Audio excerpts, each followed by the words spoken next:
Now, in our story from Jesus today, there are two big ideas I'd like to focus on. The first is what it means to be a good neighbor. So at the end of his story, Jesus asked the lawyer which one was the neighbor. And his answer is the one who showed mercy. He means the Samaritan. He means the one who did not pass by the wounded man on the far side of the road. And to this answer, Jesus responds favorably. Yes, go and do likewise. Jesus' story focuses around a person who is in need, a man who is beaten by robbers. He is now lying on the road, poor and dying. The Samaritan shows mercy when he sees the man and takes pity on him. Now, in the Gospel of Luke, Jesus consistently sees the poor, the needy, or the sick, and each time he is moved to show mercy. Consistently, Jesus takes extra notice and shows mercy for the people who are otherwise left out. He notices and is moved to help those people whom others pass by. So likewise, the Samaritan in his story helped the one who others ignored. So then, being a neighbor is Jesus' lesson for the lawyer. He takes the focus off of the original question, who is my neighbor? And Jesus urges the lawyer to be a neighbor. Are you the priest or the Levite, or are you the Samaritan? He urges him to see the ones whom Christ sees. The Samaritan sees the one in need in his midst and does not turn a blind eye. He shows mercy. So go and do likewise, Jesus says. This is our first big idea, what it means to be a neighbor. So go and do likewise. But Jesus' command to go and do likewise is ambiguous. It's not quite clear. Did he mean to be like the Samaritan and show mercy to the one in need? Or was he telling the lawyer something deeper? Now, the people originally hearing Jesus' story would not likely identify themselves with the Samaritan. They despised the Samaritans. The Samaritans were the bad guys. They were the scum of the earth. They got religion all wrong. They worshipped in the wrong place. They used the wrong Bible. And the Samaritans just disliked the Judeans just as much. So Jesus' listeners would be much more likely to try to identify themselves with the priest or the Levite or even the beaten one. So let's put ourselves in the shoes of the one who is beaten in the character in the story, the one who is lying on the road. What if Jesus' message to go and do likewise meant to accept mercy from the enemy? This is the second big idea. We are all broken. We all share this in common. We are all human. A lot of what we do for others can look like we have something that you don't, and now here we are helping you. And that can kind of be the end of the story. It's one thing to go somewhere knowing that you have something that another person needs and that you're going to help them out. This is important work. It's what the Samaritan in the story did. But it's something entirely more to enter the same situation while realizing that you, too, have something to gain. It is something more to recognize your own brokenness and to be open to God working in us. In this kind of interaction, we see whom we are trying to help as a fellow person. So if we are honest in our encounters with one another, we realize that all of us are broken.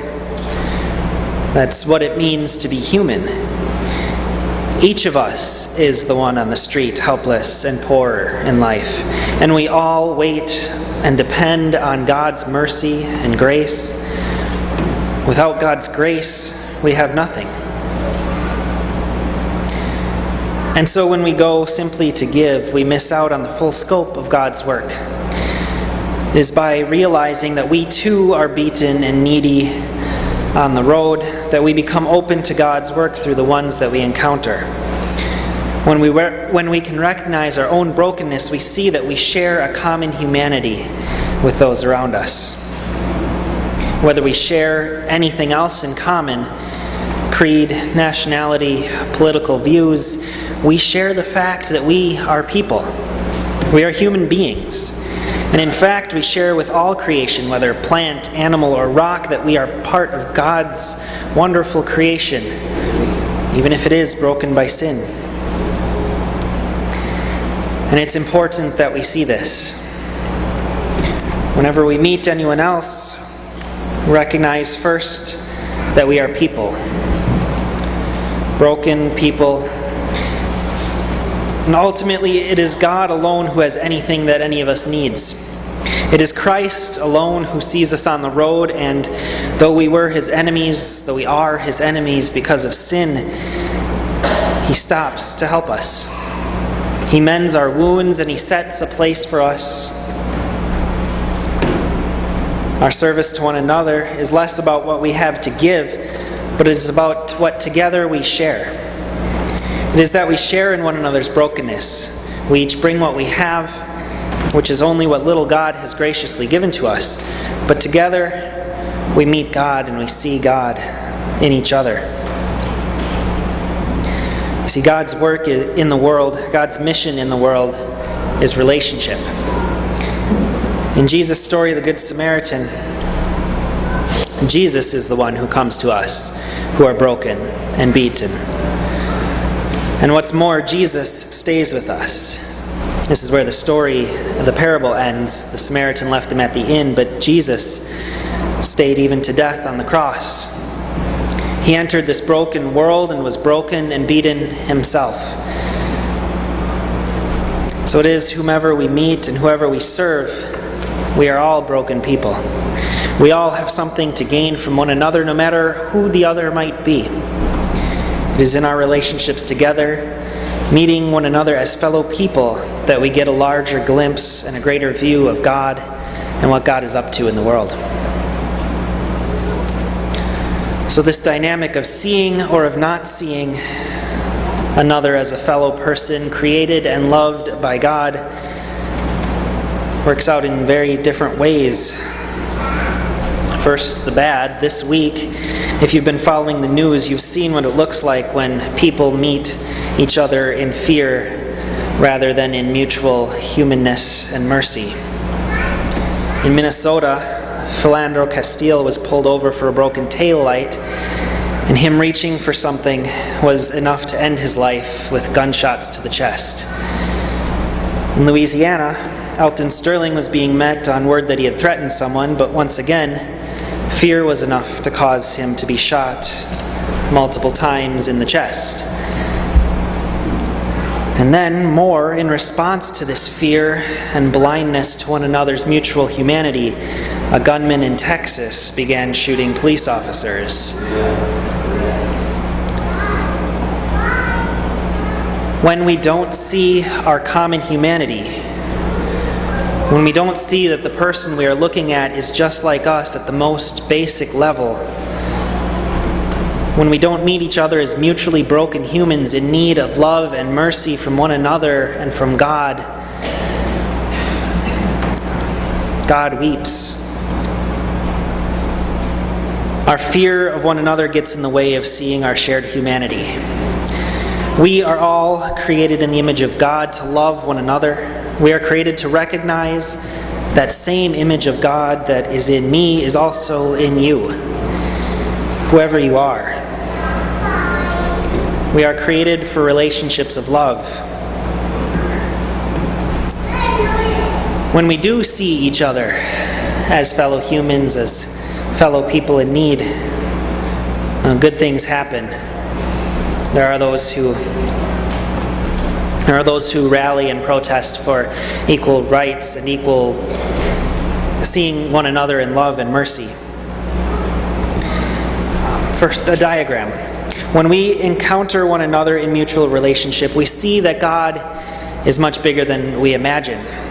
We see that God is present in the world in ways in which we did not expect. I imagine it in this way. Alone, I have just my circle, my own story and view of God, and you have yours. But when we get together, we see a little bit more. We can see each other's stories. God's story is much larger than any of our own, but when we come together, a part of God's story becomes our shared story. This year, I have entered into relationship with all of you at First Lutheran Church. God has been present and working in this place and among that relationship. In meeting you all and talking with you all, I have grown in my knowledge and my sight of God and what God is up to. In sharing your stories and your experiences with me, I've learned how much God has been working in your life, which is at times similar but also unique to how I have seen God working in mine. We have learned from each other, and we will continue to learn as we listen to God's story in all of those around us. Paul thanks God in his letter to the Colossians for their faith and the fruit that it is bearing. They are being filled with the knowledge of God's will, he says. I agree. In this short year, as we've been in relationship together, we have taught each other.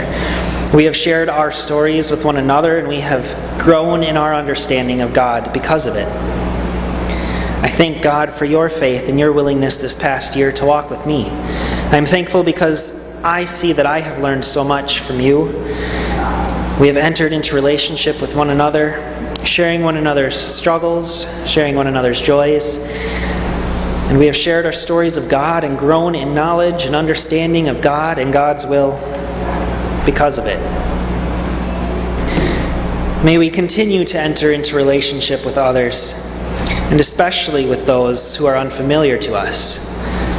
God will continue to work in our lives and in the lives of others, and we will continue to enter more deeply into relationship with God as we continue to live neighborly lives, meeting the stranger in respect, mercy, and recognizing our mutual humanity, our mutual brokenness.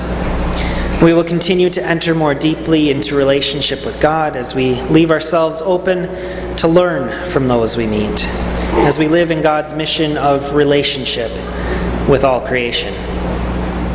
Amen.